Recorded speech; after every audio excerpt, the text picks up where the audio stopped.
मी जिंदास संघवे खूप दिवसापासून मनात एक सुप्त इच्छा होती की जसे दुसरे लोक भाषण करतात तसं आपल्याला सुद्धा काहीतरी बोलता यायला पाहिजे। तर या उन्हाळ्यामध्ये शेतामध्ये जाऊन दिवसा दुपारी आमरस खायचा आणि निवांत झाडाखाली जाऊन झोप काढणे असा नित्यक्रम 7-8 दिवस चालू होता। सुरुवात मुलांना सुट्ट्या लागल्या 1 मेला आणि बायकोने विचारलं की बाबा या सुट्ट्यात कुठे जायचं फिरायला। तर मुलांनी फेसबुकवर पाहिलं काश्मीर टूर अमकं धमकं त्यांनी सर्च केलं, फीस खूप होत होती। तर ते फीसचा आकडा पाहून शांत राहिलं आणि जेवण करायचं, आमरस खायचं आणि निवांत झोप काढायचं। तर एक दिवस फेसबुकवर सर्च करता करता सरांचं हे ॲडव्हर्टाईज बघितली आणि नकळत ते सर्च झालं। लगेच मॅडमचा फोन आला मग ते काश्मीर टूर विसरून गेलो आणि ठरवलं की हे आपल्या बजेटचं काम दिसतं आणि बायकोने सांगितलं बाबा जा कुठेतरी 2-4 दिवस सत्य परिस्थिती सांगतो। तिला पण मुलांना सुट्ट्या होत्या, तिला मला जायचं होतं। मी तिकडे जाऊन येते आणि 3 दिवसात तुम्ही इकडे जाऊन या काहीतरी शिकून या। त्याला कारण असं घडलं की मागच्या वर्षी 10वीला मुलगा पहिला आला होता। तर तिथं आम्ही गेलो, आम्हाला माहितीच नाही तिथे गेल्यावर काही बोलावं लागलं। मग ते स्वागत वगैरे केलं प्राचार्यांनी आणि बोलावलं। मी मस्त ऐकत बसलो होतो। त्याने सांगितलं बाबा 2 शब्द बोला, पण असं घाबरून गेले एकदम आता काय करावं काय नाही। ते माझ्यापेक्षा मुलाला जास्त अपमानजनक वाटलं। त्याच दिवशी ठरवलं होतं की कुठेतरी काहीतरी आपल्याला करावं लागणार आणि तो निश्चय एक मनात होता। आणि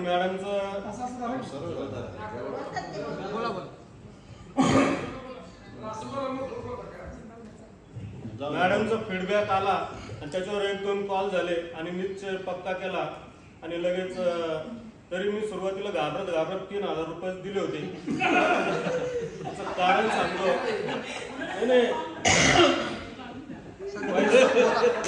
विषय पैसे का की माझ्या मनात ही भीती सुद्धा खूप होती की आपण पैसे देऊ तर खरं, पण ते बसमध्ये बसेपर्यंत माझं काही नक्की नव्हतं। बायकोला सुद्धा डाऊटच होता आणि ते मुलगा आमचा हसतच होता, काय करणे नानाचं काही करणे जाऊ।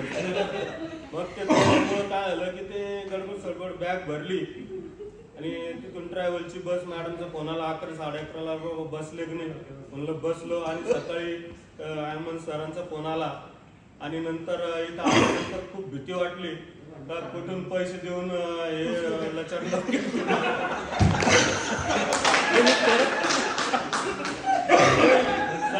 एकदम खरं मनातलं बोलतो त्याला पैसे देऊन हे का लचडला, कारण आमचं ते ओळख झाली वगैरे। तर तिथं पहिल्या दिवशीच लगे पुरस्कार म्हणलं आपल्याला कशात काही मिळेल नाही। तरी मी या मॅडमला विचारलं तर बाबा आवाज थरथर कापतोय पुरस्कार कसं। पण आमचे रूममेट गोदाजी होते, पहिल्या दिवशी त्यांनी काढलं 12 तिथं वाजले रूम मध्ये गेलो डोकार भरलं मलाच काही समजलं सकाळी भांडणं करून झोपलो मध्यस्थी कारण राजू सर ते हुशार होतं, त्याला माहिती होतं बऱ्याचशा गोष्टी, पण त्यांनी काय आम्हाला। आणि नंतर मग सरांची तर खूप भीती वाटली, चोकल्याचा फटका बसली कारण शरीर मॅडमचं काय नाही, ह्या मॅडमची एक भीती वाटली म्हणलं एक काटेकोर आपलं निरीक्षण करत आहे। टायमन सरांची काही भीती वाटली नाही मला, परंतु असो 3 दिवस तुमच्या सगळ्यांच्या सहवासात अगदी खूप मजेत दिवस गेले आणि वाटलं नव्हतं की असा हा अवघड विषय माझ्या दृष्टीनं इतक्या चांगल्या पद्धतीनं आपल्याला शिकायला मिळेल। आणि भाऊसाहेब सरांनी सांगितल्याप्रमाणे ही सुद्धा उत्सुकता होती नेमकं हे शिकवतील काय, येडे गोळे आपल्यासारखे घेऊन कसं शिकवतील